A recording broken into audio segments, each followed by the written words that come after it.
Well, welcome everybody. Welcome to today's webinar where we will explore the unique opportunities and strategies for creating exceptional teams in Saudi Arabia and the wider Gulf region.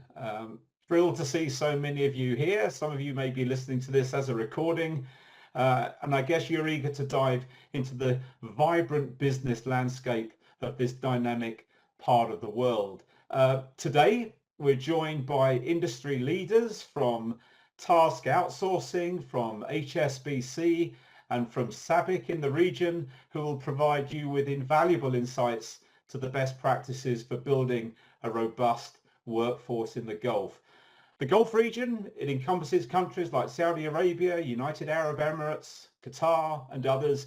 It stands as a powerhouse for the economic growth and innovation. With its strategic location, rich natural resources, and rapidly diversifying economies, the Gulf is an exceptional place to do business. The region's commitment to modernization and economic diversification, particularly through initiatives like Saudi Vision 2030, presents unparalleled opportunities for businesses looking to expand and thrive. And one of the key aspects that we will be discussing today is the region's nationalization mandates.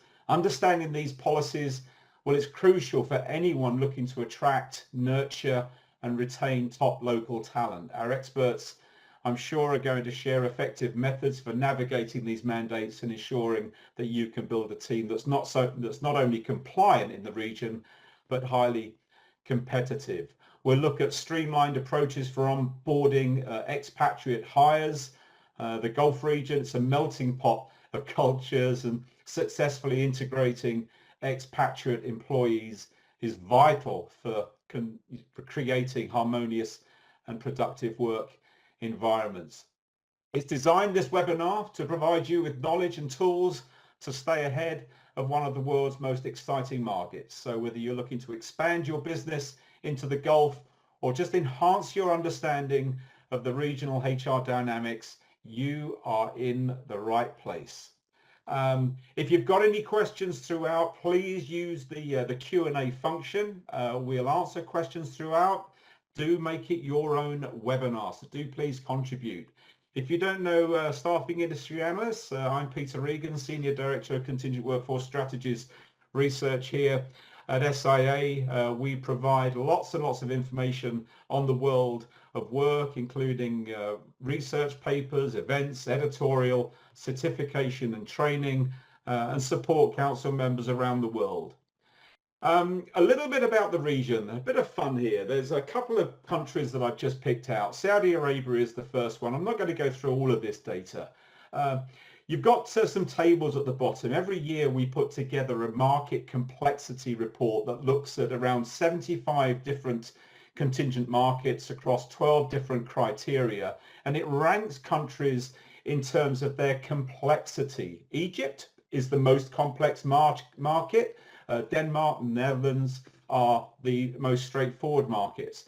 Saudi Arabia, as you can see, is currently ranked number 15 in terms of complexity.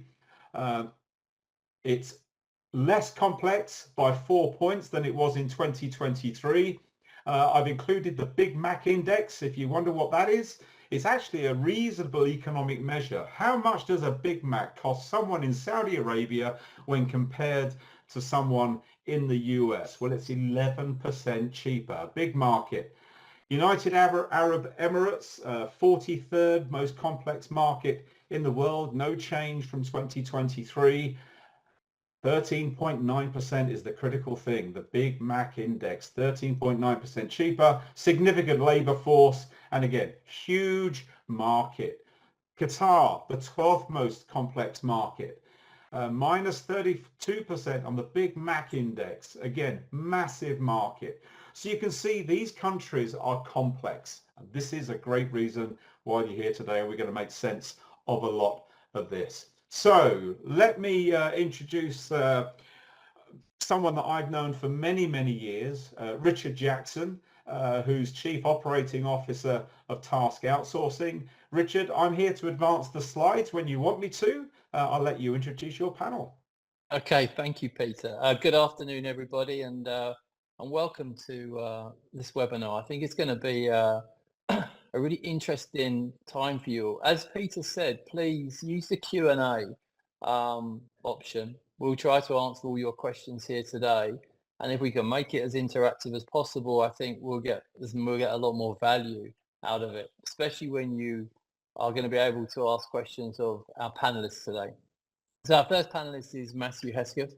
I've known Matthew since I've been in the region 5 years ago. Matthew is a very, very experienced head of resourcing and recruitment and talent across the region. He's currently regional head of resourcing for HSBC and is a real esteemed leader and expert. We also have, and Matthew is based in UAE, in Dubai. We also are pleased to have Dania with us, who is a senior HR integration manager. She is hugely experienced. She is based in Saudi Arabia.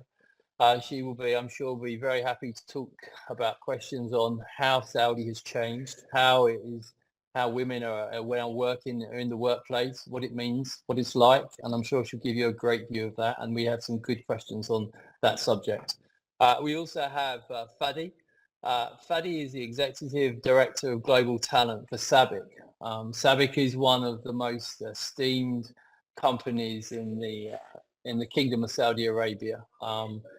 We are very lucky to have our guest today, and I welcome you all. And again, thank you for being part of our webinar today. If we can move on, Peter.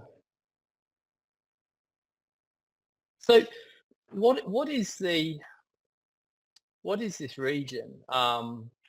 Sometimes for people, there's, I'd say, a bit of mystery and maybe some misunderstanding about the GCC. I just want to give you a couple of minutes, just an overview of the main countries that we have, and just some background of what's going on here. I think if you look at the COVID-19 epidemic, the countries in the region, in the Gulf, came out of that time with huge respect and admiration from the rest of the world. The way that the epidemic was managed, the way the economy was managed, the way people were looked after, the way business was maintained, has meant that, and also how safe these countries are, has meant that a lot of people have started to move and want to come to these countries, particularly that of UAE and Qatar, from a personal perspective. Business is also moving into all of these countries, and more specifically was what business move into Saudi. So there's a bit of a renaissance, in my view, and a growth for these countries post the COVID-19 epidemic. I think if we just take one at a time, if we take Saudi Arabia, for me, I try and define what is Saudi Arabia at the moment. I think you could say that Saudi Arabia at the moment is a modern definition of change and progression. Their changes are daily occurrence in the kingdom. If you visit the kingdom every couple of weeks, the whole place is changing with the level of investment, the projects that are going on, and the investment that's happening. If you can see here, the main project, which is Vision 2030, is the leadership of the country's vision for what they're going to transform the country to in 2030. The economy doubling. There's probably $7 trillion of investment. There are huge projects that are being undertaken to develop the country. Projects like NEOM, you may have heard of, Red Sea development, King Salman Park, and be the biggest urban park in the world in Riyadh. There's huge amounts of investment going on, but there's also not just the super projects. There's also huge investment into manufacturing, into technology, into renewables, and the country is really progressing very quickly.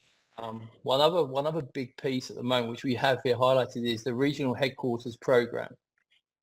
And interestingly, there's probably nearly now 500 global brands are going to set up their RHQ in Riyadh, and Riyadh is now seen as a major modern capital in the globe. So we see lots of growth here, and again, Fadi and Daniel will be able to talk to you about what's happening and how do you build a team in that environment.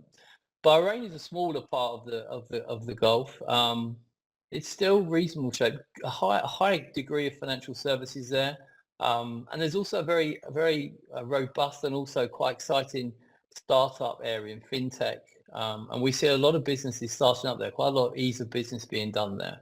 Qatar is well renowned now because of the 2022 FIFA World Cup.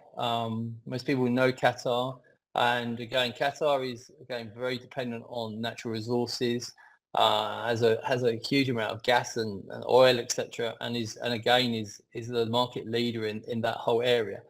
Interestingly, that Qatar, the World Cup put Qatar on the world map.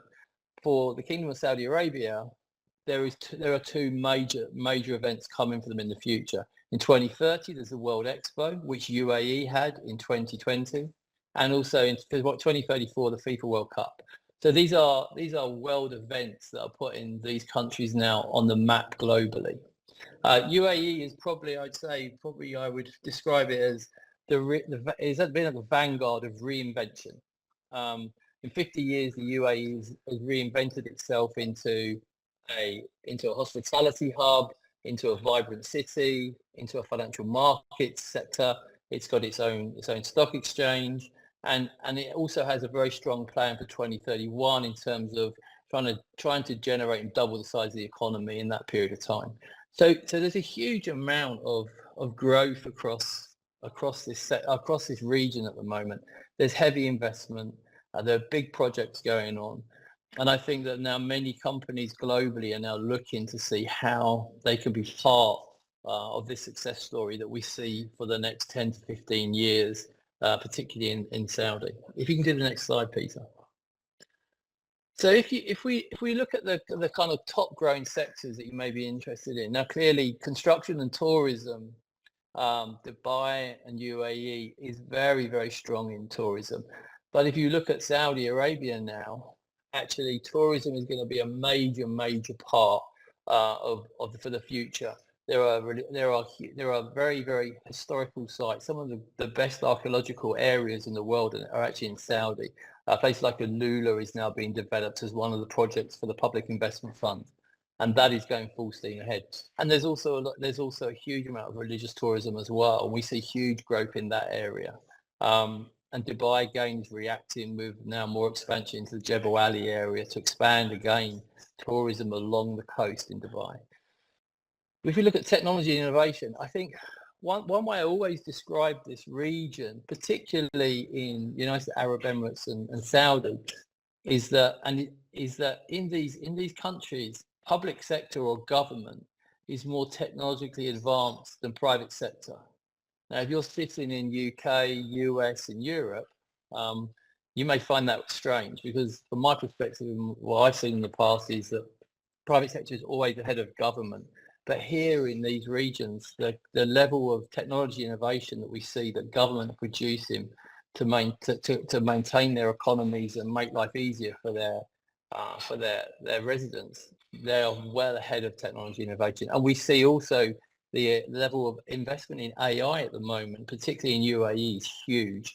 I think that they just recently, Sheikh Mohammed, the leader or the ruler of UAE, just announced a council of 20 to 30 AI ministers who are just going to focus on that. So there's huge investment there. Transport and logistics and transportation is also a big factor. This area is a major hub for all forms of logistics. And we see, again, there's been a lot of investment into all areas of this sector. And renewable energy, which sometimes may sound strange for this region, there is a natural shift across all of these countries to cleaner energy sources. I think the largest solar panel field now is in United Arab Emirates, and it makes sense, obviously, because of the climate.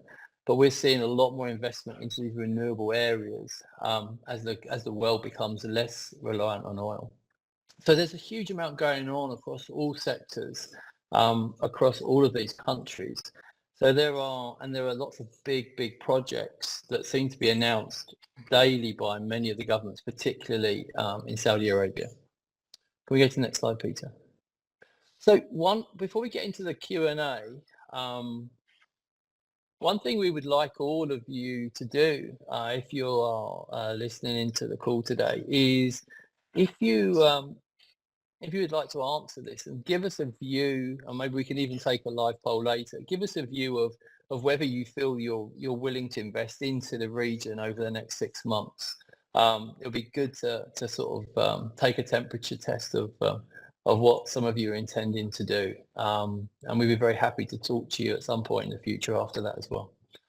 Okay, Peter, thank you. Good on. Just on that, the GCC countries, Gulf Cooperation Council, is that right, Richard? Yes. What sort of countries might they be?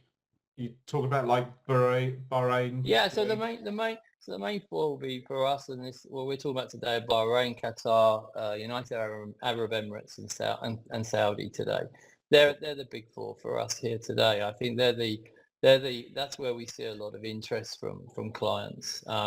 You can see here at the labour market. The interesting piece on for Saudi and the demographics here for Saudi is that 40% of the population is below 25, which is actually probably the opposite of most of the countries in the West, where they see an aging population and not so much and a lower birth rate.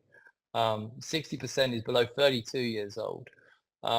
And what's interesting that we see with our clients and with our own team members, we have an office of 80 people in Riyadh, is that we see a population of people, both men and women, who are absolutely excited to enter into the workforce, to be proud to have a really good job, and to be feeling that they're contributing to the economy of the kingdom.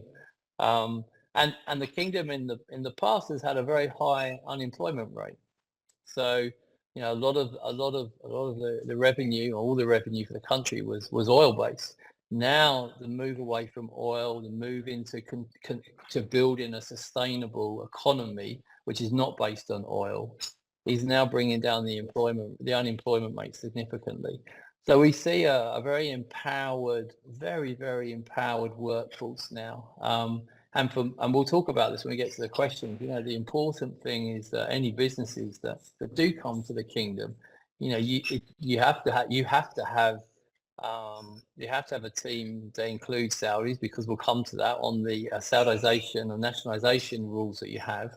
But it's a good thing, right? There's the education in all of the countries in the Gulf is very high. I would say it's probably a lot higher in terms of producing good students with good exams and good education than probably most of the West now. And that's something for people to think about. You can build a very good team here with very, very smart kids, which I think is really important. So UAE, here again, UAE has been around as a more mature market. I think when people talk about the Middle East and working in the Middle East, I think people naturally think about UAE, Dubai, Abu Dhabi. And I think and UAE is seen as a very safe place to bring a family, very good schools, good job opportunities, and a good environment to work in. And therefore it's a very attractive place for people to come. And again, we see that the leadership are trying to are now making it easier for people to come to the UAE and to work there and to build a life there. So again, that growth will continue. And then you look at the nationalization programs. Really, there are two, which is Saudization and Emiratization, and we'll pick those up later on in the discussion.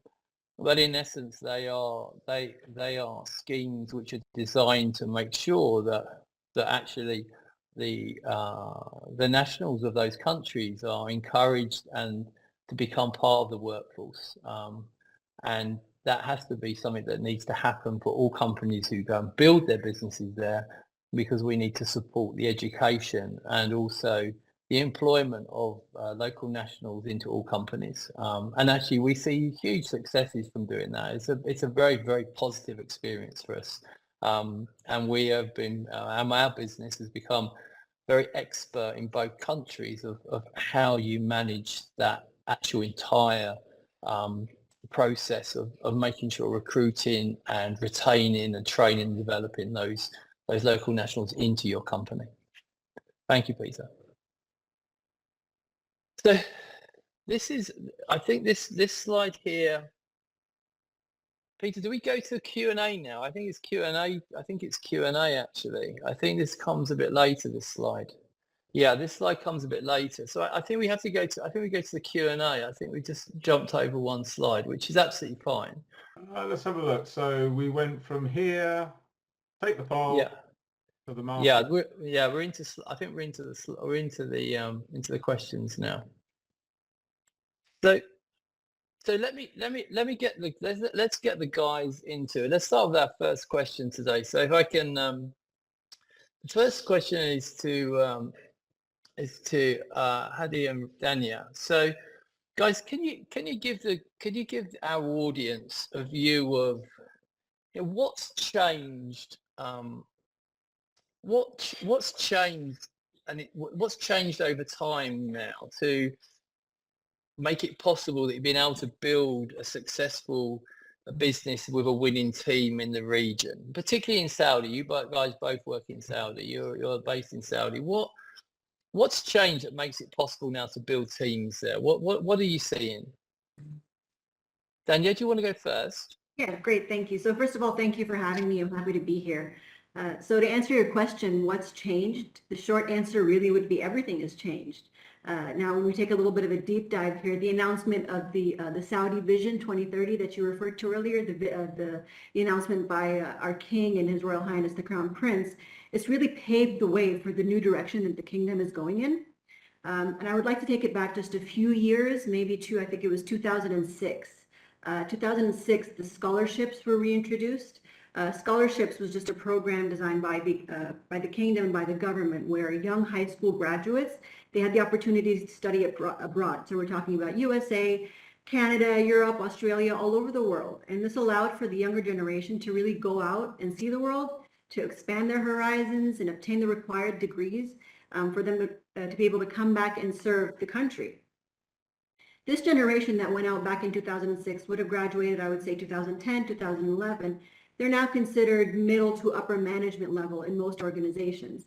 So we're talking about people who are the drivers of change. They're making the decisions of each organization. And they're also sharing the knowledge that they gained back then, and also the knowledge that they've gained throughout the years, and the skills with the younger generation who are just entering the workforce as well. The kingdom itself, I would say, has invested so much, not just financially, but really a lot of investment in the development of its people.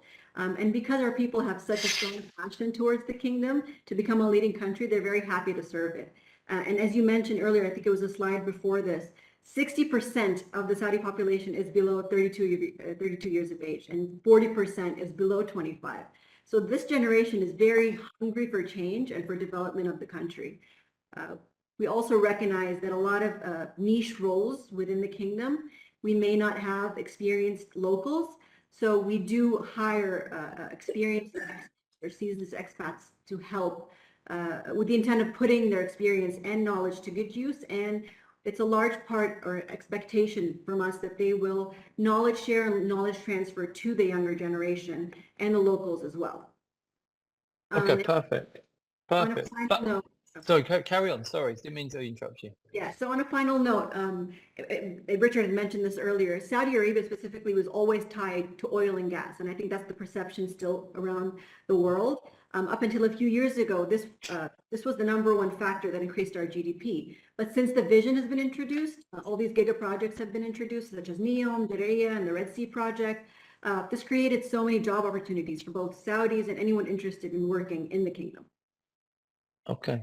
Fadi, do you want to add anything there? Well, I think Danny covered it very well. First of all, thank you all for having me in this webinar, and I appreciate all the panel here. Definitely, and I want to shed light on a different item on type of jobs that we have today. So if you're somebody who have been in this region, I would say 2005, 2006, and you come today, you'll be a bit surprised of the type of work. We've been always known in this region for oil and gas and drilling and these kind of type of companies. But the diversity of work and the level of expectation from private sectors, government and everything have changed drastically. today, if you go to your family, nephews and nieces and small kids and ask them what they want to be in the future, and if you ask that question 10, 15, 20 years ago, all of them, they want to be in an oil and gas field. Today, you see kids interested more into entertainment. You'd see people interested more into communication, entrepreneurships, these kind of new, I would say, sectors that's been introduced to the country and this whole region.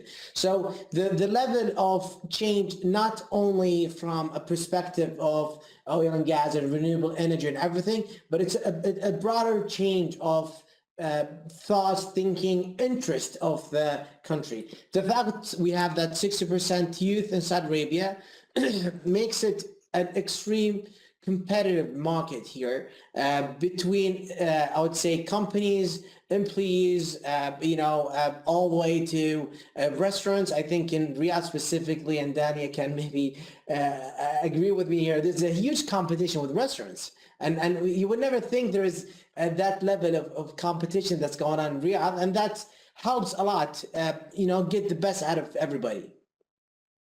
No, absolutely. Okay, thank you, guys. That's excellent.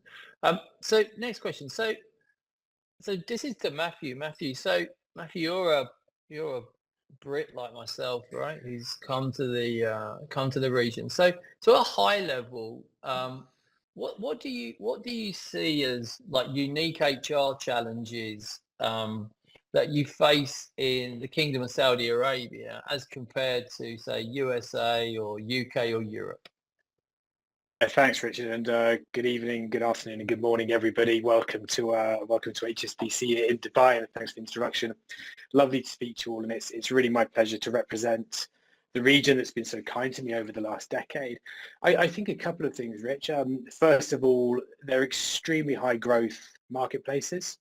So a lot of hiring, a lot of competition, really interesting talent flows in and out of the country. So in the UAE in particular, it's mostly an expat working population with initiatives to drive more Emiratis into the market. Saudi's a much bigger marketplace with more Saudis working, but still ample opportunity to get highly skilled expats into the workplace. A lot of the local companies are curious about being able to compete on the global stage, so they're investing quite heavily in tech, which again encourages that sort of talent flow in. I'd argue at the moment with other economies perhaps not doing as well as the region, and the region's just got such fantastic tailwinds at the moment, especially the Middle East Asia corridor. That's certainly a place from a bank's point of view that we're especially interested in. There's a need for more and more highly skilled labor. The demographics of the market present some unique talent challenges. Certainly, most of the historical talent flow has come in from a fairly small number of countries and is mostly a male workforce. So both UAE and Saudi working quite hard. And from a very proactive government policy point of view, trying to do a little bit more about gender equality, and not just with locals, but also with expats as well. So we're fortunate to partner with Dubai government on a couple of projects, which look to address the market dynamics in terms of I guess building much better balance. I'd say historically, and this is where the market's shifting, and I think it's really interesting. Historically, the market's lost a lot of the knowledge that's built up because it's mostly an expat community and people who come for 2-3 years and then go out again. More and more, we're seeing people are coming committed to day one to stay. So, Rich, I'm sure you and I came over thinking we'd do a couple of years, get enough money to buy a house back in London, or at least a deposit, and then go home. And here we are. Here I am over a decade later.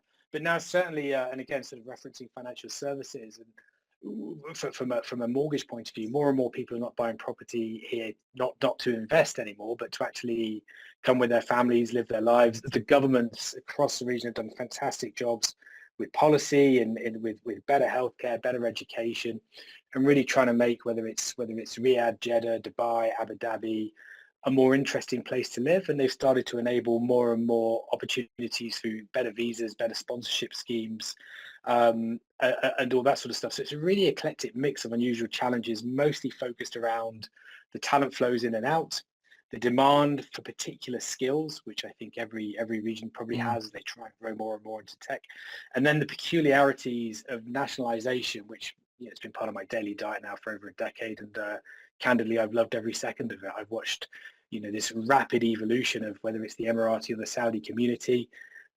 There's as my other panelists have said, there's this big sort of movement with youth, and I'm getting a bit old now, so I feel that generational gap, and man, these kids are pretty smart, so I've got to stay on my A game. Okay. If I go back to Fadi, so one thing that's what I think is an interesting concept is that if you look at the regional context of the Gulf, and what's it like to try to integrate global HR practices and policies into the region? I'm sure some of our guests who are listening today are thinking, and there could be some HR leaders and some talent leaders, some organizational design type people, and they'll be thinking, well, okay, so what do I need to think about when maybe I'm setting up a business or a company and a structure in the Gulf? What would I need to think about here? What insights can you give us on that? Absolutely. First of all, this is a fantastic question. I talk to my employees in a weekly basis. I happen to have employees from Asia, Europe, and Americas, and MEA. I personally have been based in Americas for a few years and our office there to manage similar work. And the difference is really important here, especially if you are setting up a company in KSA. The biggest issue I see, a challenge for companies when they open up here, they always come up with the same principle of how the benefit works in another country. And for example, when you talk about retirement benefits, medical treatments and everything, and they try to mimic this in KSA, and they struggle for a few months and they don't know why they're not attracting the right people to some extent. So I think the way our benefits are set up in KSA and Middle East and Africa, I would say, to some extent, is a bit different. Specifically in the Gulf, it's more into a family-oriented benefit point of view. For example, if you look into our medical service today, if you don't provide that for parents, you lose a big portion of the population, as much as companies tried for years to get out of it because it costs a lot of money. But it is a very attractive point that people are now willing, from a cultural point of view, to let go. So understanding the need of the Saudi inside is very important. I think if there is one advice I would tell everybody to avoid is never try to copy how it works in another country. In the Gulf, it never works. Even if you find one or two that have that flexibility to accept these such things, it will be very hard to retain. Eventually, the setup, especially in the benefit side, is extremely different from what I have seen on my team in Europe and in Americas. And what is really important there is definitely not the same here. So paying attention on market internal insights on what keep people in and keeping them attractive is very important. Plus, when it comes to the compensation point of view, I think when it comes to KSA, the title point of view attract more than what you would expect in other outside the Gulf. If you go, for example, in Americas, it's about how much you make eventually. It's more important what title you give. Here, people probably will be willing to accept less as long as it's an attractive positioning and an attractive title. So paying attention to these kind of differences is very important. One key pillar of it is really having that national employee part of your organization to give you that insight is a really important key. Matt, anything you want to add quick?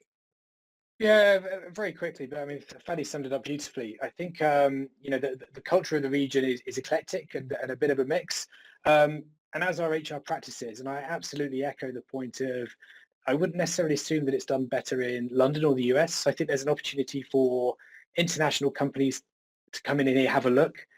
get the data right, and the region is data focused. And I think one of the big differences is that, like no other region, the region is extremely relationship focused, and that's really, really important to anybody coming in to do business here, whether it's HR or selling whatever product and proposition that they want to get out there. So I think we work pretty hard at HSBC to help the local market sort of raise its standards, and as much as we want to help them do that, we've got our ear to the ground and looking at other ways of working, because some of the homegrown business, they're very good, they're very effective, they've got some great policies and HR benefits out there.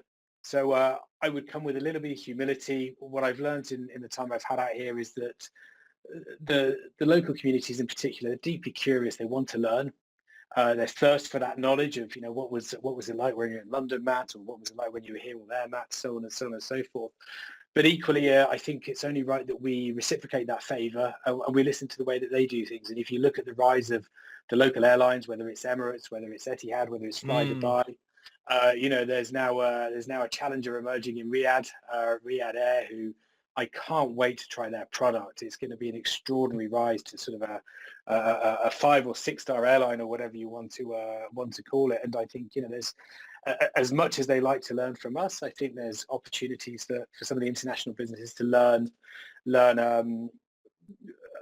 how they create such fast-growing businesses that offer such excellent service. No, agreed. I think your word service is very key. If anyone, the degree of high levels of service you need to have here to be successful is extraordinary. Just take 30 seconds, Peter. I think I saw a few Q&As come up. I can't see them. I don't know if we want to have I don't know what. How can you show them? Yeah, there is. There's a couple here. So pertinent to Saudi Arabia, which industries are currently driving job creation in Saudi Arabia, and what are the emerging sectors? So what industries and what are the emerging sectors for job creation there?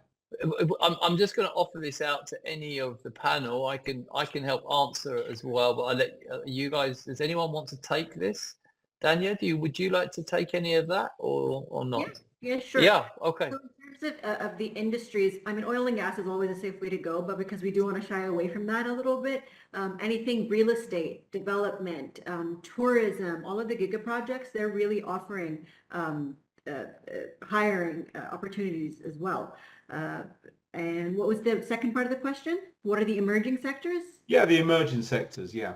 So I would say tourism is definitely at the top of the list.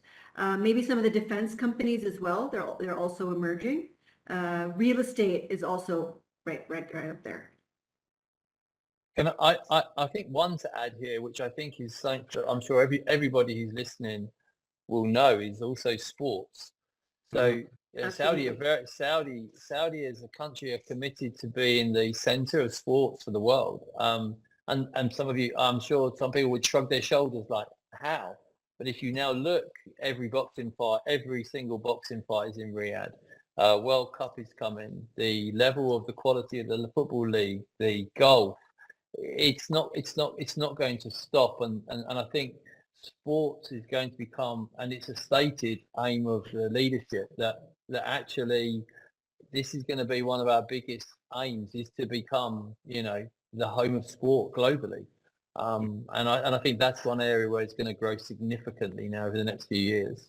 Fadi, I don't know if you want to add anything. Sorry, Daniel. Carry on.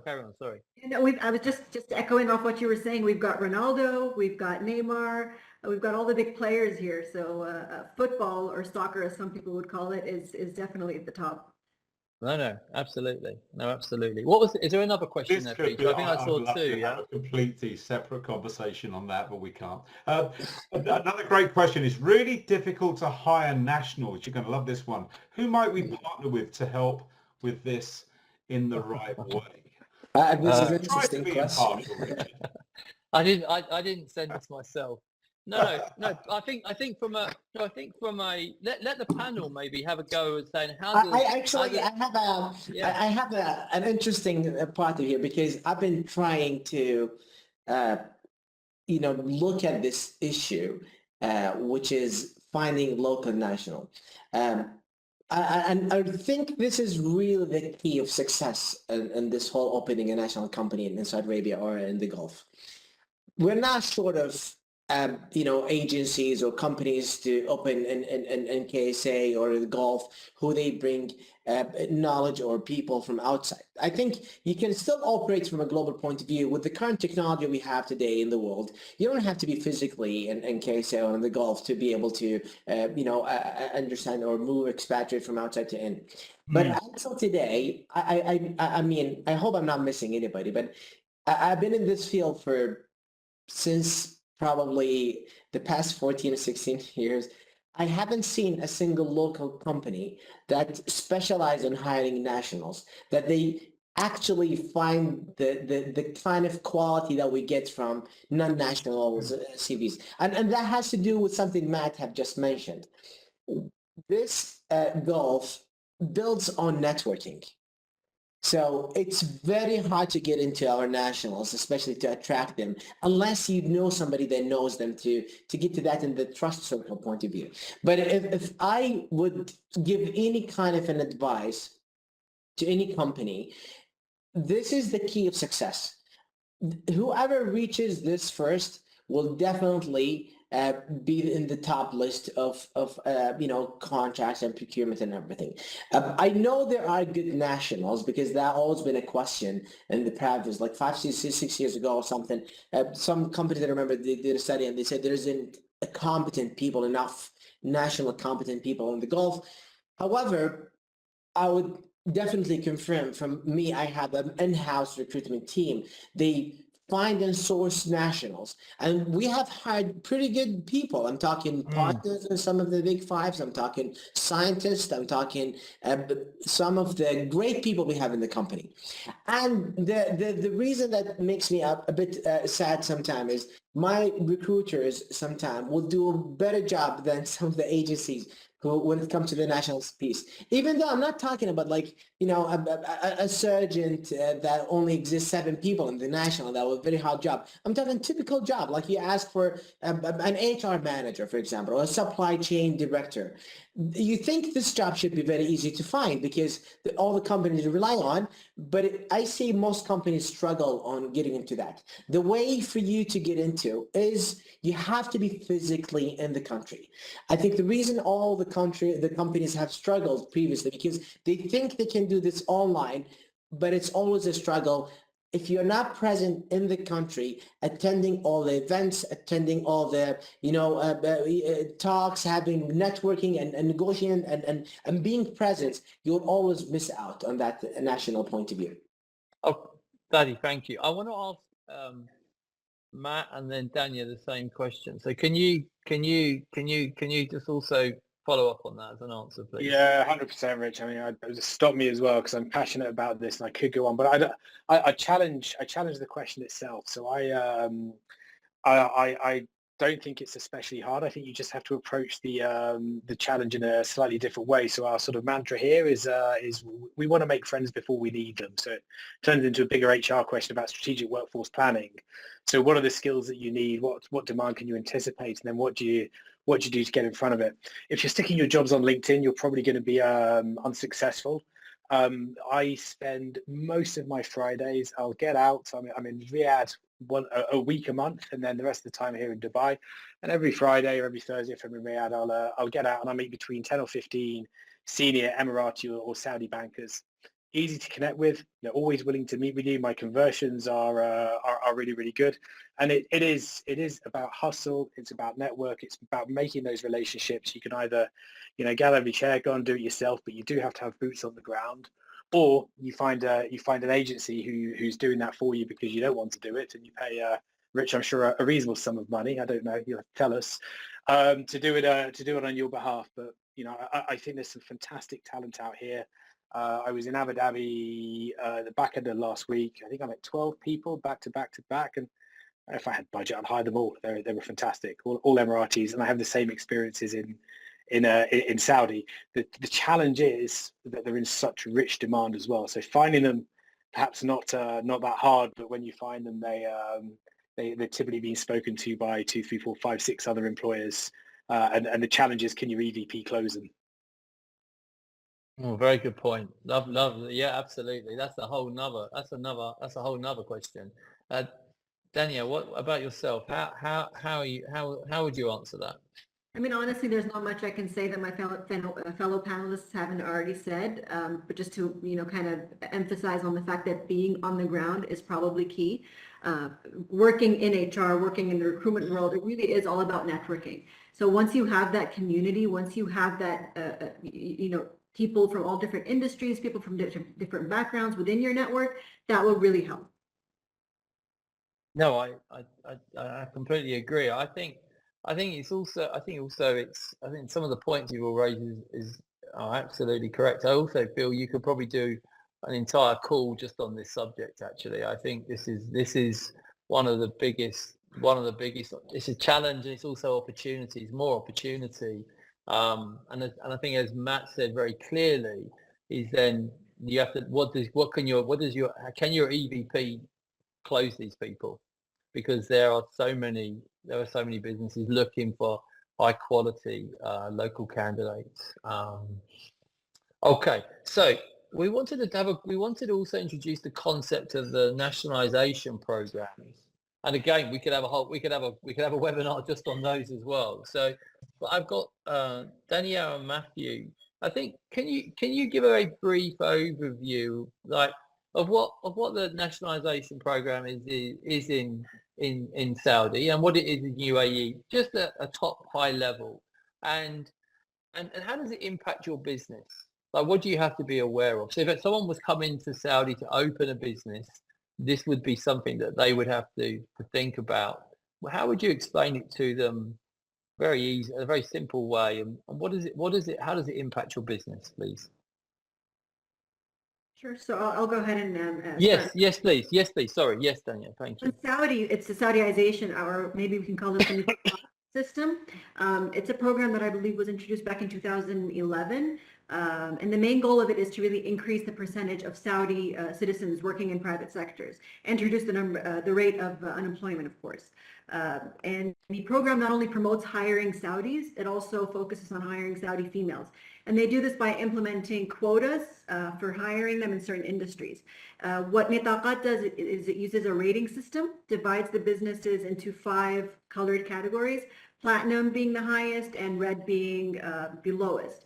Once you have the platinum status, your organization gets certain benefits. You can hire from anywhere in the world. You'll have ease of visa processing if you're looking to hire expats.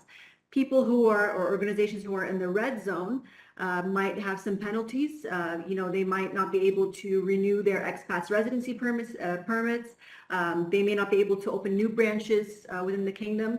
And then there's the in between for each level or each color, really.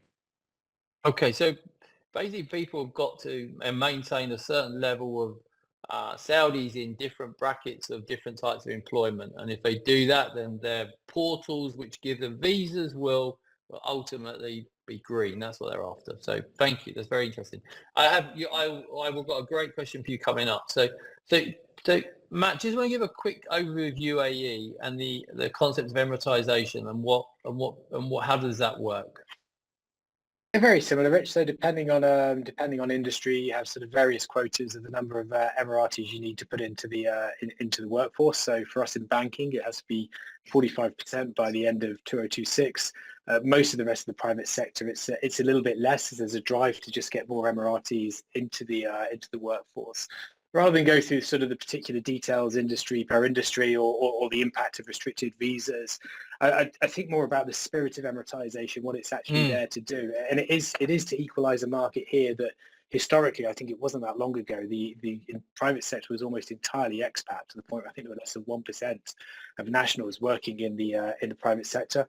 Employment opportunities were all severely restricted, almost sort of limited to government.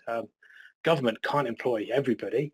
And it's important that they grow their own talent. So I think it's progressive government to force the issue a little bit and hold businesses accountable for doing the right thing by the local community, considering the quality of business opportunities that we're all afforded to have if we start to have a little bit of success out here.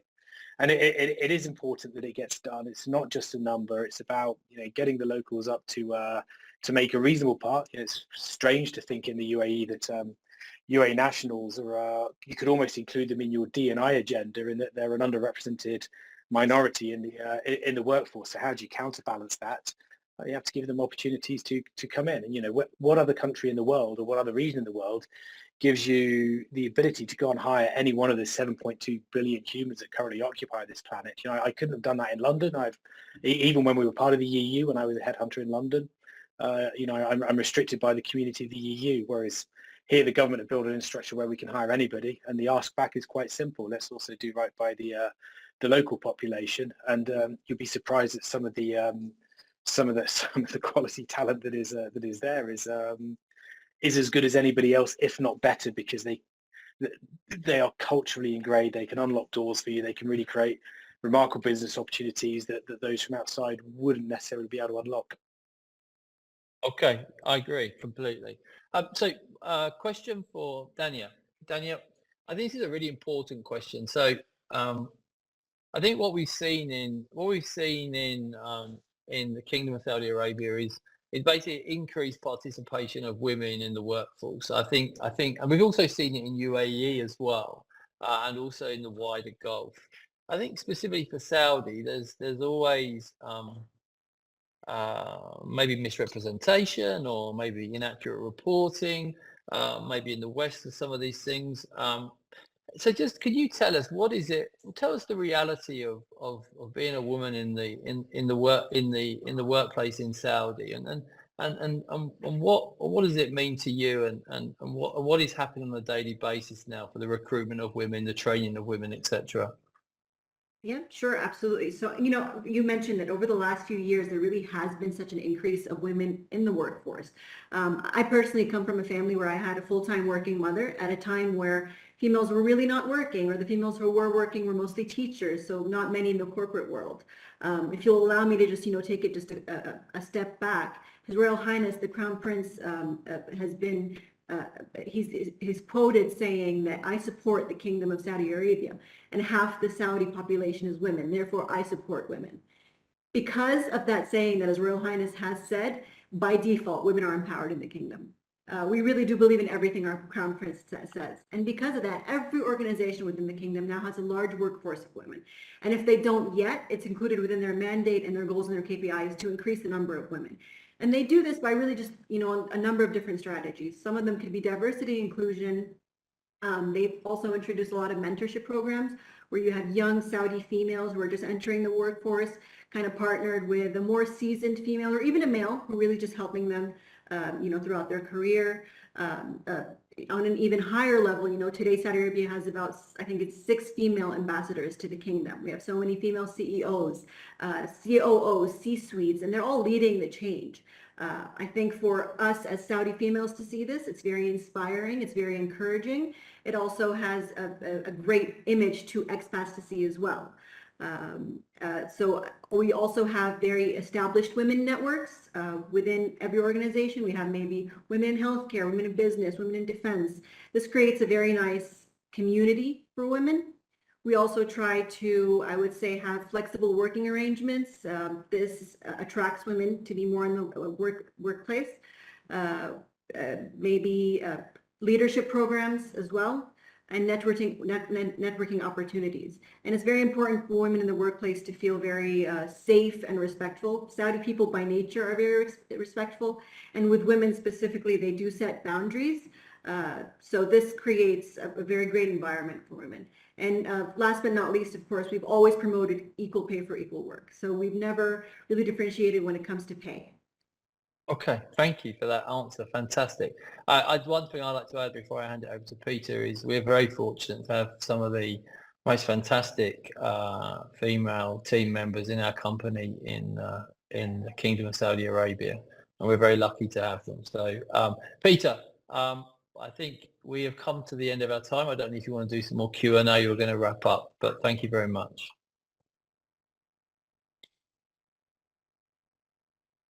Peter, are you there? Oh, sorry. Sorry, I was muted. Thank you for unmuting me. What are resources ready to work on temporary contracts? Is the culture ready to accept contingent work, or is the general culture in the region, I primarily want a permanent job? Does anybody want to take that at all? Or I can. I'm very happy I'm to happy pass to that jump over. in on that. Please Yeah, do, happy to. Matthew. Thank you. Yeah, I think that gig economy is accelerating. I think government in particular, they're encouraging their own employees to have side hustles and sort of build their own revenue outside of their jobs. I've seen probably over the last year more and more traditional corporate full-time employees move away from that, and they now want to be part of that gig economy. They want a contract. See more and more organizations offering some sort of flexibility of work. Obviously, with the flow of business into the region, that unlocks a lot more opportunities for contractors. So it's not really historically been in the DNA of the region, but like everything here, once a value opportunity is realized, it isn't half enabled and accelerates incredibly quickly. And I think there is a rapidly expanding gig economy for part-time workers. There's new talent pools being tapped into that historically lay fairly dormant. And Rich, I'll hand it over to you now, because then you can speak on behalf of TASC, where you guys will have multiple contractors out there. No. I'd like to ask Fadi the same question. Fadi, do you have a view on this in Saudi, please? I can give you an example. 60% of my staff are females. Okay. So that perfect. But come back to this question about the kind of the temporary contract or the gig economy in Saudi. What do you feel about that?